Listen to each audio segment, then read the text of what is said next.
మనం పూజలో వాడేవన్నీ శుద్ధంగా, ఎవరు వాడనివి, ఎంగిలి కానివి ఉండాలని అందరూ అనుకుంటారు.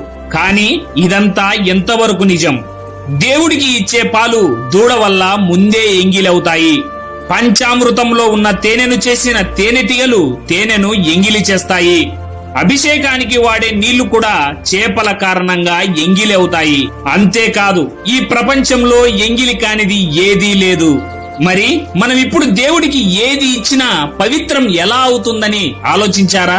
నీ హృదయంలో పవిత్రత, భక్తి ఉంటే నీ సమర్పణ కూడా పవిత్రమవుతుందని పురాణాలు చెబుతున్నాయి. భగవద్గీతలో శ్రీకృష్ణుడు చెప్పాడు, ఆకులు, పువ్వులు, పండ్లు లేదా ఒక్క చుక్క నీరు గాని భక్తితో సమర్పిస్తేనే ఆ పవిత్రమైన సమర్పణను ఆనందంగా స్వీకరిస్తాను అని. దీన్ని బట్టి దేవుడికి ఏది సమర్పించినా భక్తితో సమర్పిస్తే సంతోషంగా స్వీకరిస్తాడు. దీనికి ఉదాహరణగా మనం భక్త కన్నప్పను చూడవచ్చు. దీనిపై మీరేమంటారో కామెంట్ లో చెప్పండి. జై శ్రీరామ్. Download ShareChat.